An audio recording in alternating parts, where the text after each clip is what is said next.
તમામને મારા પ્રણામ. હું તો આપણા બાજુનો જ છું અને તેથી આજે સંકળાયેલો છું. ઘણા બધા સોશિયલ મીડિયામાં જોતા હશે કદાચ મારા વિડીયા. અને આજે આપણા બનાસકાંઠામાં નહીં પણ ઉત્તર ગુજરાતમાં સૌથી વધુ ફોલોવર ધરાવું છું. કારણ કે આટલા બધા ફોલોવર તો ખેડૂતને નથી ઉત્તર ગુજરાતમાં, અને ખેડૂતોએ સપોર્ટ પણ ખૂબ કર્યો છે.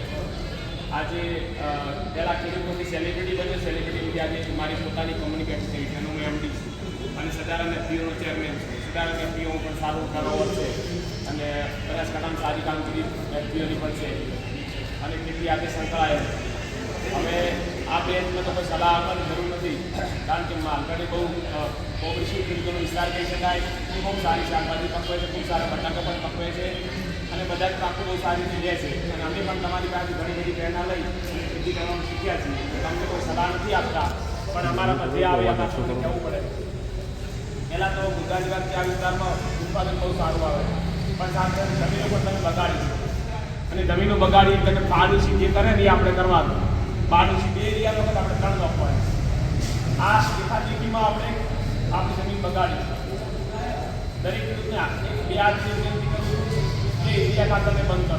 જો તમારી જમીન સુધારી હોય ને તો એરિયા ખાતરને બંધ કરો. આપો, મારો કોઈ ના નથી, પણ કઈ રીતે આપો કે તમે 2 કલાક મોરા ચલાવ્યા છે તો 1 એકરમાં 2 કિલો એરિયા ઉગાડવાનું થાય અને મોટર બંધ કરવાની. અને જો એક પણ દોરી તમારી ઘટે ઉત્પાદન નથી તો મારા પાસે કરી દે. મારી 14 વીઘા જમીનમાં 1 કિલો એરિયા વાપરું 4 મહિને. બધે આ જ સિસ્ટમ. બટાકામાં પણ 2 કિલો ઉગાડી મોટર બંધ કરવાની. કોઈ જગ્યાએ પોખવાનું નહીં. આજે તો આપણે બધા મગફળી વાવે છે. મગફળીમાં બધાએ આજે કટ તો એમોનિયમ સલ્ફેટ, ડીએપી. હવે મગફળીને તેલીબિયા પાકને સલ્ફરની જરૂર છે, આપ સૌ જાણો છો. તો સલ્ફર તો ઘણા બધા કન્ટેનમાં મળતું હોય છે. ટીકડી ગંધકમાં આવે છે, ફર્ટિકમાં આવે છે, ઘણા બધા એમ કે સલ્ફર મળતું હોય છે. તો ગમે ત્યાંથી સલ્ફર લઈ, ભલે હું તો ગ્રોમર પ્લસ જ તમે વાપરો તો પણ સારી મગફળી પાકતી હોય છે. એવું નથી કે ડીએપી ઉપર જ ખેતી થાય. અમે ડીએપી વાપરતા જ છું. આપણે ડીએપીની કોઈ જરૂર જ નથી. આપણે તો ફોસ્ફરસની જરૂર છે એ ગમે તે ખાતરમાં મળી રહે છે.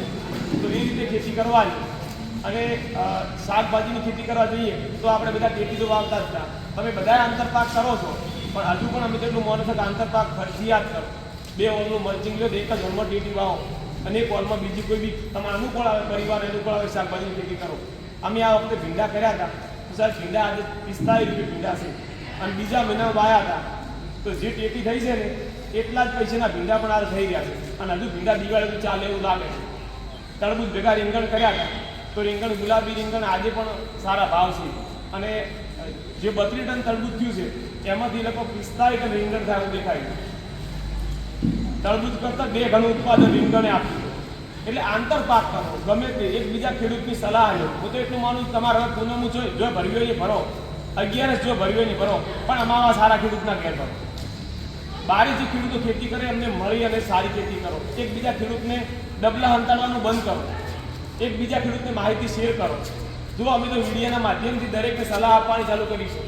જ્ઞાન જેટલું વેચશો એટલું વધશે, ઘટવાનું નથી. આજે પૂરું ગુજરાત મારા વિડીયો જોઈ રહ્યું છે. વિદેશમાં પણ લોકો ફોન કરે છે, કલરનો વિડીયો સારા બનાવો. એક જેમ જેમ તમે માહિતી શેર કરશો. અમે ચોળી વાવતા હતા 2013માં. ઘણા ખેડૂતોને ખબર છે કન્વર્ટી અમે શિયાળાની ચોળી મારી એકલાની આવતી માર્કેટમાં. અને એ દિવસે ઘણા કહેતા હતા કે વિડીયા તમે મત મૂકો ને કે બધા શીખશી અને ભાવ નહીં આવે. આજે પણ જો અમે ચોળી વાવે છે સ્ટાર્ટિંગમાં 150 રૂપિયા કિલો વેચાશે અને ચોળી જેવી તો ખેતી જ નથી. અને તમારા ઘરમાં એક ક્રેઝ ચાલુ છે કે ભાવ આવે ને તો 20 વીઘા ટેટી રહી હોય. એગ્રોવાળાએ જોઈએ ને તમારા છોકરાએ હોય. આવો ધંધો મત કરો. ભલે કોઈને ખોટું લાગે માફ કરશો, પણ બાકી તમે તમારી પાસે 20 વીઘા જમીન હોય ને તો શું કરો 20 વીઘા ટેટી વાવો, 2 વીઘા ભેડાએ વાવો, 2 વીઘા બીજી શાકભાજી વાવો, 2 વીઘા મગફળી વાવો અને 10 વીઘા ટેટી વાવો. એટલે તમારું હચવાઈ જશે, એગ્રોવાળાનું બિલ પણ હચવાઈ જશે અને બધું જ સેટ થશે. એક જ ખેતીમાં બધી ખેતી એક ના કરે. અમે બટાકા કરતા હતા, બટાકા બધે કરતા હતા, પણ બટાકાથી અમે ઓછું કર્યું છે. હાલ સાઈડમાં અમે જે સ્ટોલ બધું ચાલુ કર્યું છે તો બટાકા કરતાં પણ સારું બેનિફિટ મળે છે. અને આપણા ડીસાના ખેડૂતોને તો વિનંતી કરું છું કે અડધો વીઘો ફૂલજો, ગલગોટા તો બંધ કરો જ નથી. અડધો વીઘો ગલગોટા આપણા બોર ઉપર હોવા જ જોઈએ. એટલે બંધ લાગે તો બાળકો કામ હાલ લાગે અને ગલગોટા જેવી ખેતી નથી. જે ખેતરમાં નેમિટોડ આવતા હોય એમાં ગલગોટા નથી આપવા તો ધીરે ધીરે નેમિટોડ વાળા ફરતી વાવશે એટલે ગાયબ થતો જશે. કાળી ફૂગ આવે છે તો આપણે બધા બજારમાંથી લાવી દવા નાખતા હોય. 70% હોય કે પછી 1000 ના ડોલ કે બધું નાખતા હોય. તમે વાવણી જ્યારે કરો ને ત્યારે ખાલી દર વાવણી કરો, બટાકા વાવો તો ઓરવડ વાવો તો ટાઈકોટના ઉગાડો 1 એકરમાં 1 કિલો, વળી મગફળી વાવો તારે ઉગાડો અને ફરી વાર ચોમાસે ઉગાડો. આજીવન તમારા ખેતરમાંથી કાળી ભૂખ જતી રહેશે, કાયમ ન માટે, કારણ કે ટાઈકોટમાં એક કાળી ભૂખના ઈંડા થઈ જાય અને આજીવન તમે કાયમ માટે છુટકારો મળી જશે ટાઈકોટમાં રેગ્યુલર વાપરશો. છોડ હોય તો છોડને પહેલી ટ્રીટમેન્ટ શું હોઈ શકે? ગમે તે વાવણી કરો તો પહેલી ટ્રીટમેન્ટ હોઈ શકે ટાઈકોરા, જે મૂળનો વિકાસ કરે. આજે તમે હ્યુમિક કરો છો, હ્યુમિકમાં તો હવે 100 રૂપિયા કિલો મળે છે ને 500 રૂપિયા કિલો હ્યુમિક મળે છે. હ્યુમિક વાપરવાનું બિલકુલ બંધ કરી નાખો. માઇક્રોરાજા વાપરો, જે તમારે એફપીઓમાં કદાચ આવશે. મારા એફપીઓમાં ખાલી 170 રૂપિયા કિલો મળે છે, જેનાથી મૂળનો વિકાસ થશે. અને પછી પહેલો જ ડોઝ હોય છે 12 એકસર હોય છે કદાચ 19 બધા કહે છે 19 તો પોટાશની જરૂર શું છે? સ્ટાર્ટિંગમાં પોટાશની કોઈ જરૂર જ નથી. 12 એકસરથી શરૂઆત થાય અને પછી તમે આખા દાડાથી ખેતી કરો. તમને ખબર છે જે છોડમાં ગઈ આપો, પાડોશી કે નહીં, પાડોશી કરે એમ નહીં કરવાનું. આપણને પણ તમારે વૈજ્ઞાનિક બનવું પડશે, તમારે મજૂરીએ બનવું પડશે અને તમારે વેપારીએ બનવું પડશે. આ 3 તમે બનશો ને ત્યારે તમે 25 રૂપિયા ભાડશો. બાકી આપણે તો 10 વર્ષથી ખેતી કરે છે અને હજી એ બટાકામાં શરમી આવે છે. એગ્રો વાન પૂછો જવાનું કે ભાઈ હવે શું લખો? એગ્રો વાન તો વિદેશની ટૂર મળતી છે, એ આપશે તમને. એને તો એ જ કરવું શું કરવું છે? કોઈ હોય તો કોઈ માફ કરશો, પણ એગ્રો વાન ફાયદો થતો એ જ કરે. તમે કેમ માગતા નહીં? જો મારે આ કન્ટેન્ટ જોઈએ, તમે 100% તમારે કન્ટેન્ટ માગવાનું. પીળા ડબલા લાલ ડબલા બધું બંધ થઈ ગયા. અમારે આ કન્ટેન્ટ જોઈએ, એ જ આપો. હાલ ઘણા બધા પ્રશ્ન છે. આપણે રીંગણની ખેતી કરી હોય તો ડુંગળી ઈયળ આવે છે તો ઘણા બધા કોરાજણ વાપરતા, આ વાપરતા ઇમામેક્ટિન વાપરવાની અને હાથે રોકર એડ કરવાની અને હોજના ટાઈમે નાખજો. જો ડુંગળી ઈયળ કાયમ માટે ના ગાયબ થતું મને કહે, કારણ કે આ બધી ખેતીઓ આપણે કરી છે અને જ્યારે તારે મારી જરૂર પડે તો મારી સલાહ લેવાની તમે છૂટી છે. આપણો એક જ સપનું છે કે જે લોકો એમ કે ખેતી એ કાળી મજૂરી છે, એ લોકોને બોલતા બંધ કરવાના છે. ખેતીમાં કોઈ વધતું નથી, એ લોકોને બોલતા બંધ કરવાના છે. ખેતી બેસ્ટ બિઝનેસ છે, પણ એને બિઝનેસ જેમ માનવું પડે. દુકાનદાર સવારે દુકાનમાં જાય તો શટર ઊંચું કરીને પાય લાગે અને પછી દુકાન ખોલે. તો આપણે પણ ધરતી માતાને પાય લાગીને ધરતી માતાને એન્ટર થવું. દુકાનદાર દિવાળી ચોપડા પૂજન કરે તો આપણે પણ ધરતી માતાનું એક દિવસ વર્ષમાં એકવાર પૂજન કરવું. અને એ તમને માં દેખાય સાહેબ તો તમને 25 રૂપિયા ભાડો ન, બાકી ભાગ્યના વર્ષે ખેતી નહીં. ભાગ્યના વર્ષે થશે પણ મેનેજમેન્ટની જરૂર શીખ્યું હોવું જોઈએ. અમારે ત્યાં 10 મજૂર આવે છે, 10 છોડી મોકલશે અને 10 વાગ્યા પછી જે બી પ્રોગ્રામ હોય એ અટેન્ડ કરાશે.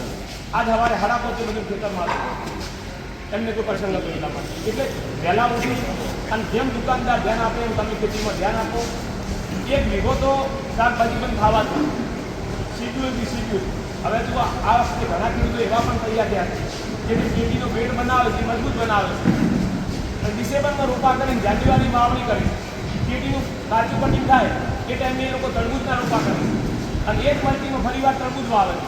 1 વર્ષમાં 2 પાક થાય અને સાથે મરચાનો આંતરપાક તો હોય જ છે, તો એ વર્ષમાં 3 પાક થયા. આ વખતે મેં મારા ખેતરમાં 9 માની 27 ડુંગળી કાઢી, મગફળી કાઢી, 9 માની 27 મગફળી કાઢી, 10 માની પહેલી ડુંગળી વાવી, 11 માની 12 તારીખે કાઢી લો, 11 માની 20 ફરી વાર વાવી, એ 12 માની 20 આજુબાજુ ફરી વાર કાઢી અને ફરી વાવી અને બીજાની 28 કાઢી, 3 વાર ડુંગળી વાવી અને બીજી વાર તરબૂચ વાવી. 5 ક્રોપ થઈ ગયા મારે ખેતરના. બધાને જમીનો ભરતી જાય છે, પણ આ રીતે માઇક્રોપ્લાનિંગની ખેતી કરશો ને તમે તો સાહેબ તમે 25 રૂપિયા મળવાના, બાકી એની વાતો હાથે કોઈ મળવાનું નહીં. એટલે તમે માઇક્રોપ્લાનિંગની ખેતી કરો, એક પછી એક નવા પ્લાન તૈયાર રાખો. આપણે ખેતી જ્યારે પાકવા થતી હોય ત્યારે તમે દૂધીના રોપા કરી શકો છો, કાકડીના કરી શકો છો, જે તમને અનુકૂળ આવે, તમારા પરિવારને અનુકૂળ આવતું હોય. લોકો બાજરીના રોપા કરે છે, ખાવાની બાજરીના, જેના રોપા કરવા એના થતા હોય, પણ બધાને જમીનો ઘટતી જાય છે. તો આવું રોપાથી ઉછેર કરી અને એક પછી ખેતી કરતા રહો. રોજના બજારમાંથી 2-5 રૂપિયા આવતા હોય એ એક દાડો બંધ ના થવા દો.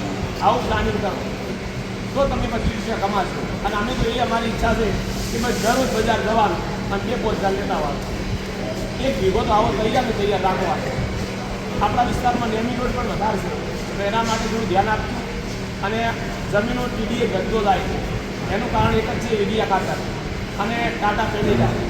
આ બંધ કરી નાખો, બીજું કોઈ કરવું નથી. નિંદામણની દવાઓ અને યુરિયા ખાતર જે જમીન બગાડી છે એની જમીન કોઈએ બગાડી નથી. કોઈના પણ ખેતરમાં પાણી ભરાતું હોય તો એ મેન પ્રશ્ન ટાટા પેનેજા છે. અને યુરિયા ખાતર, એનાથી બીજું કોઈ જવાબદાર નથી. આજે આપણે તો વધારે સમય જતા નથી, પણ ખેતીને હેત અને પ્રેમથી કરજો, 100% ખેતીમાં બેનિફિટ મળશે. ગમે તારે મારી સલાહ જોઈતી હોય તો મને ફોન કરી શકો છો, મારા ફાર્મની વિઝિટ પણ કરી શકો. 3 જગ્યાએ મારા ફાર્મ છે, એક સિયામાં છે, એક રાણપુરમાં છે અને એક બાજુ મીટિંગ છે. 3 જગ્યાએ છે. એફપીઓના હાલ તમારા એફપીઓમાં સભાસદો ઓછા છે.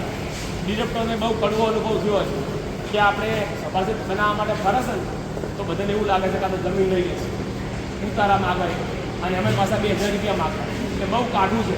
અમે 400 સભાસદ કરતાં ઓછી પોણી આવી જશે. હવે 700 પૂરા કરવાના છે, એ ટૂંક સમય પૂરા થઈ જશે. અને થોડા લેડીઝ સભાસદ પણ લેજો, બહુ મજા આવશે. અને એફપીઓમાં ઘણી બધી સબસિડીઓ પણ છે. અને હમણાં એક મારા દીકરાની હોતે ડ્રોન પાયલોટ તરીકે પણ સિલેક્શન થયું છે. અને એમાં ડ્રોન છે મારી પાસે લગભગ 6 મહિનાથી. અને આખા ભારતમાં સારામાં સારો સ્પ્રે આપણે કર્યો છે. એમાં 10,000 રૂપિયા ઇનામ રોકડ ઇનામ મળ્યું. કોઈને ડ્રોનની પણ જરૂર હોય તો ગમે તે સ્પ્રે કરવો હોય તો પણ અમારો કોન્ટેક્ટ કરજો. અમે ખેડૂતોની હાથે છીએ. જય જવાન જય કિસાન.